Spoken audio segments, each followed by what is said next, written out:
dikejar media gitu kan, enggak ibu diamankan dulu. Ternyata mau menangkap saya yang saat itu lillahi ta'ala nggak tahu apa-apa.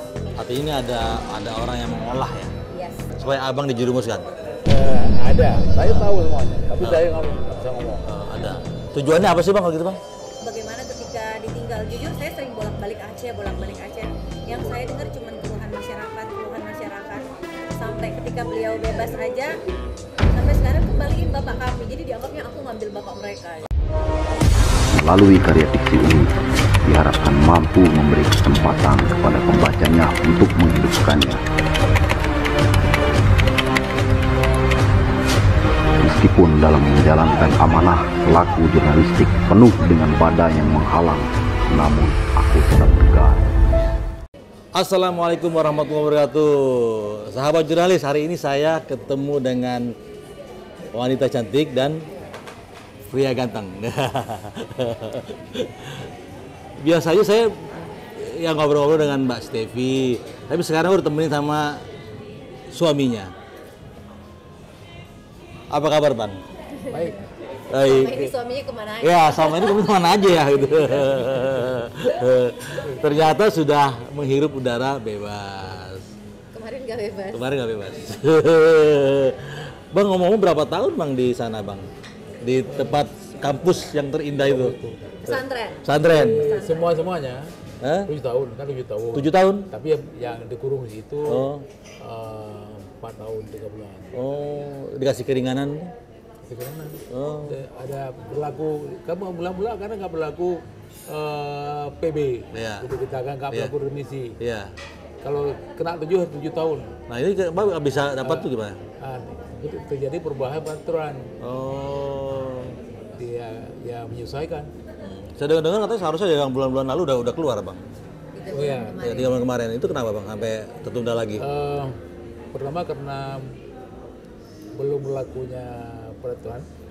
Yang kedua karena lama juga mengurus itu. Mbak Stevi, ini ngomong-ngomong, sekarang kan abang udah di luar. Kalau dulu kan sibuk bikin masak, anterin. Sekarang gimana nih? Ada apa yang mau tinggal di Jakarta atau emang Mbak Stevi pulang ke sana? Kalau beliau mintanya pindah ke Aceh. Nah, Kalau bisa sih di Jakarta saja. oh gitu ya. Makanan abang itu kesukaannya dulu apa sih? Semua makanan Aceh. Semua makan Aceh. Semua makanan Aceh. Dan Stevi sekarang bisa. Alhamdulillah bisa. Apa ya makanan khas yang kira-kira paling sering di order sama abang dulu? Kuapli. Kopi itu apa isinya? Aduh, itu ribet banget ya. Bahkan itu di Aceh sendiri yang bisa masak itu sebenarnya hanya legend-legend atau tetua-tetua. Oh. Itu saking makanan itu klasik banget. Jadi dia tuh pakai apa? Kelapa yang udah jadi kayak apa sih ampas kelapa gitu. Apa patarana. Ya, intinya itu ribet banget lah. Pokoknya waktu masak itu aja orang-orang Aceh sampai kaget. Wah, kok bisa? Sementara orang Aceh sendiri nggak semua bisa. Biasanya bisa bikin itu ibunya, jadi nenek-nenek kita biasanya. Ya. Berarti kursus dulu nggak? Enggak. Apa nggak baik? Ya di Google lihat di Bakat, Google. bakat. Oh bakat. Nah, aku. Iya. Ini gurunya. Gurunya. Tapi ngomong-ngomong pas keluar itu udah dimasakin Aceh juga udah? Belum. Oh belum. Karena dari jemput sampai sekarang istirahat aja, untung bisa istirahat. Oh. Belum sempat, jadi masih makan-makan di luar mulu, ketemu orang mulu. Sibuk banget ya. Udah kayak artis ya sekarang sibuknya. Kalau artis sibuk syuting kan, Iya. kita sibuk terima tamu. Tapi ini apa hikmah apa yang sejak nanti selama 4 tahun lebih ya ditinggal sama abang, ada hikmah apa yang sekarang untuk Stevi ya khususnya? Kan Stevi kan ya maksudnya banyak disorot orang ya, apalagi waktu zaman dulu abang mau masuk kan termasuk orang yang diseret-seret juga untuk kasus ini kan? Kalau pelajaran pasti banyak, Iya. pelajaran pasti banyak.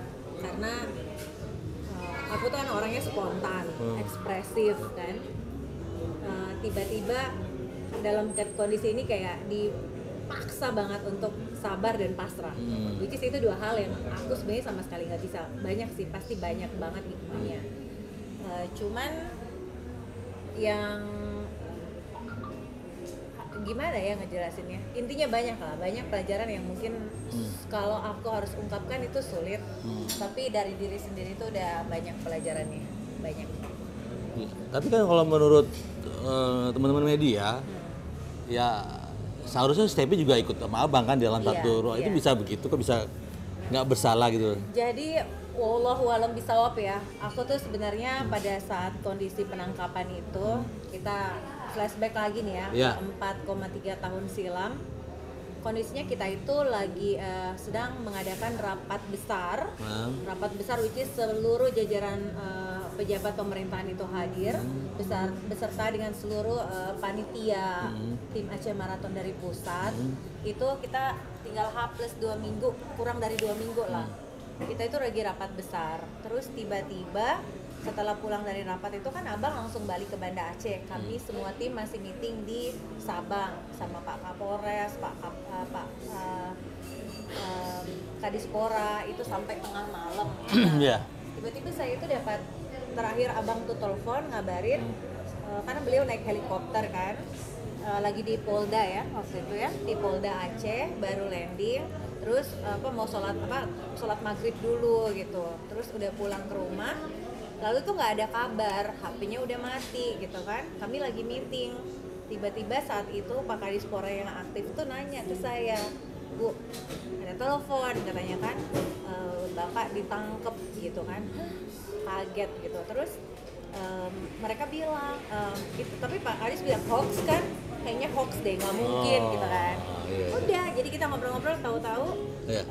itu kan Pak Kadispora provinsi, Bu Kadis Pora kota datang ngasih tahu, sabar ya Bu. Loh, aku bingung dong. Terus lanjut. Makasih ya. Jadi aku tuh bener-bener bingung gitu kan, nggak paham apa-apa. Terus tiba-tiba pas tahu ternyata itu benar semuanya, aku udah telepon semua ajudannya kan, terus semuanya nggak ada yang aktif. Sampai ada satu ajudannya yang mohon maaf ya, sempat aku nggak enak banget lah kalau Jimahi, karena emang dari awal tuh udah berasa banget kok ini orang kayaknya, intinya udah feeling istri ya pasti kayak gitu kan. Ternyata nggak ada yang aktif. Lalu akhirnya sepanjang malam tuh nangis ngaji sampai subuh. Tiba-tiba habis sholat subuh tuh mata bengkak banget, Pak Kadispora ngetok kamar, ayo Bu kita berangkat loh, mau kemana gitu kan, ayo nanti kita dikejar media gitu kan, ayo Ibu diamankan dulu. Alhamdulillah banget ya, saat itu aku yang tidak tahu apa-apa langsung diamankan sama beliau, dibawa naik kapal penyeberangan. Ternyata di saat yang bersamaan tim penangkapan juga berangkat ke Sabang, ternyata mau menangkap saya yang saat itu lillahi ta'ala nggak tahu apa-apa. Nah, saya pun tahu ini dari salah satu penyidik yang sama-sama satu suku. Dia menceritakan kronologis yang sebenarnya dia bilang gini, pakai bahasa Manado, Tuhan sayang sekali Pangana. Which is, Tuhan tuh sayang sama aku. Karena saat itu mereka mau nangkap aku tapi akunya selamat gitu. Terus aku tanya, kenapa harus nangkap aku? Karena katanya kalau penangkapan dengan wanita itu beritanya akan seksi dan itu akan nendang ke seluruh Indonesia. Gitu ngomong. Betul. Jadi saya bilang kalau saat itu saya nggak kuat lalu saya bunuh diri, kalian kira-kira gimana? Gitu, karena kan kita yang nggak tahu apa-apa, tiba-tiba kita tuh dipermalukan se-Indonesia dengan title perempuan di balik korupsinya Gubernur Aceh. Can you imagine? Dan aku nggak tahu apa-apa, Lalu aku ditaruh di pokoknya kita pergi di tempat yang jauh banget dari keramaian gitu. Setelah sampai di Banda Aceh, dan aku masih nangis lagi ke Pak Kadispora minta tolong buat satu pesawat sama suami aku. Nggak dapet karena full. Tapi ternyata itu cara Allah nyelamatin aku, karena ternyata mereka masih mencari aku. Aku malah penerbangan berikutnya. Lalu mereka mencari di manifest, kata si penyidik bahwa di Indonesia itu sistemnya terlalu lambat. Manifest keluar saat aku sudah sampai di Jakarta. Sementara tim penangkapan semuanya habis di Jakarta. Jadi itu benar-benar kuasa Allah aku selamat. Aku ulangi lagi, tidak tahu apa. Lalu sampai ke rumah tiba-tiba di pemberitaan media itu semuanya Rame tuh ya. itu kacau banget. Udah gitu tiba-tiba rekening sudah dibukukan, sementara tim teman-teman dari Jakarta itu ada di Aceh yang kebingungan gitu. Ada sekitar 30 orang kru. Itu tuh benar-benar neraka banget lah saat itu. Untuk bertahan di situasi itu, di saat semua orang terkontaminasi dengan pemberitaan media dan abang nggak bisa aku hubungi, semua orang dia pun nggak ada yang bisa aku andelin, dan aku harus sendirian ngadepin situasi itu. Gimana ngebalikin teman-teman yang ada di sana, itu kan ongkosnya nggak dikit. Lalu tiba-tiba beredar kabar 1,1 atau 1,3 miliar sekian yang ke aku yang notabene sebenarnya itu nggak ke aku, tapi mereka ilangin untuk Aceh maratonnya. Mereka cuma bilang untuk akunya, padahal jelas-jelas itu 500 jutanya ke medali ya, ke jersey, dan sisanya ke aku untuk tim tiket teman-teman ini sebenarnya. Akhirnya tapi itu cuma ternyata Aceh maraton itu cuma jalan. Pada akhirnya tidak ada kasusnya. Iya. Tapi beritanya udah rame. Iya, beritanya udah rame. Bahwa ini ada kayak black campaign ini ya. Iya, yang paling mengerikan adalah setelah ternyata Aceh Marathon ini tidak ada kasusnya, harusnya tetap berjalan. Gubernurnya, wakil belum PJ beliau saat itu, masih wakil. Itu menghindar, tidak pernah mau ditemuin, sampai saya bawa pengacara, tidak mau, sampai hari Jumat kita tungguin, kita cari, sampai detik ini kami tidak pernah ketemu. Walaupun kemana-mana orang bilangnya saya yang takut sama pemerintahan, padahal pemerintahan yang punya hutang. Pemerintahan Aceh punya hutang sama kita. Semua dana pribadi, tidak ada dana anggaran daerah 1 rupiah pun, masih dana pribadi semua. Artinya ini ada orang yang mengolah ya. Yes, exact. Iya bang, ada orang yang mengolah ini supaya abang dijerumuskan. Ada. Ya namanya juga Ada. politik sih. Saya tahu semuanya, tapi saya nggak bisa ngomong. Ada. Tujuannya apa sih bang kalau gitu bang? Sebenarnya apa sih? Tujuannya untuk menjatuhkan saya. Iya, setelah itu jatuhkan apa gitu loh? Kalau udah jatuh kan ada tujuan-tujuan tertentu. Ya, kita sama-sama tahu aja. Oke. Tapi ini kan merugikan abang sampai ke akar-akar ya bang, gitu loh. Iya. Iya kan? Merugikan saya, merugikan Aceh. Iya. Aceh juga rugi besar.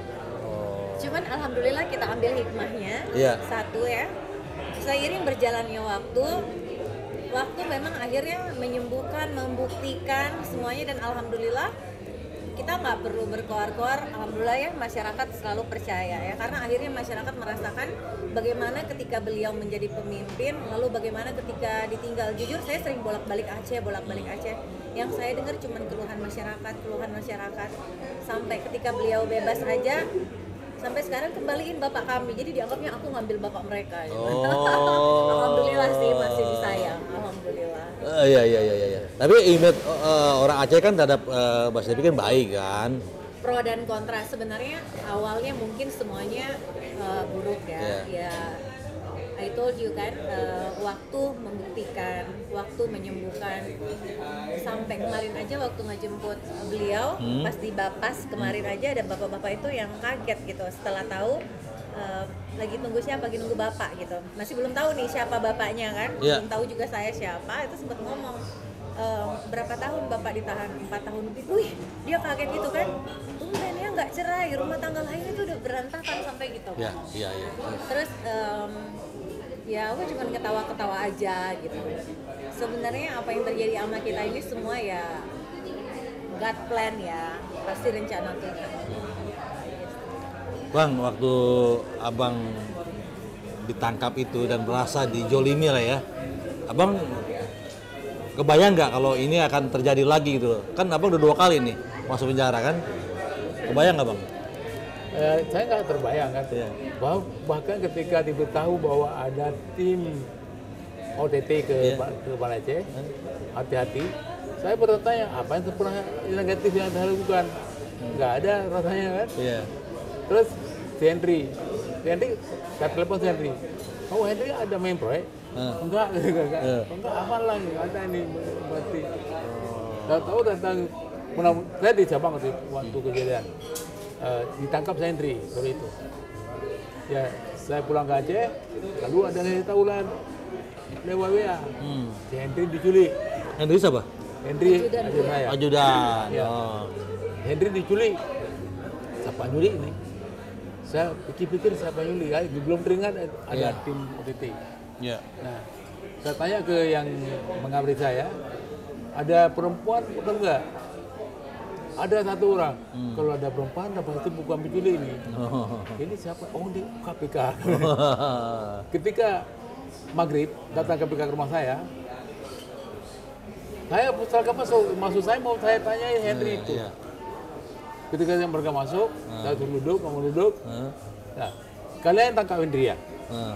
Dikejar tuh. Karena kalau kamu pernah kapan kamu boleh tahu target kan? Ini saya udah tahu targetnya tempat saya sebagai targetnya udah tahu. karena sudah banyak yang ngingetin, tapi ini bandel merasa gue kan nggak ngapa-ngapain. Ya emang nggak gitu. salah ya bang, Iya. emang nggak salah, jadi emang nggak salah. Nggak mau kabur, Iya. ya biarin aja gitu. Iya. Artinya itu bahwa itu emang udah di setting lah, udah setting, udah di ini dia udah di peta-peta ya bang ya. Cuman ini terlalu kepedean. Terus ya kami tangkap. Iya. Kita bicarakan masalah si Henry di sana juga jelas gimana kan. Saya pergilah naik mobil, bukan mobil mereka pun, mobil teman saya. Tahu diisi kiri kanan saya oleh mereka, oleh takut saya lari. Apa ini? Nggak buang mobil kan? Ya udah. Bukan, saya pikir maulah kabur kopi. Ternyata ke Polda. Di Polda saya dibiarkan dulu dan nampak Saiful, Henry belum nampak. Nah, saya tanya Mas Saiful, ngapain kau Pol di sini? Ada sedikit urusan.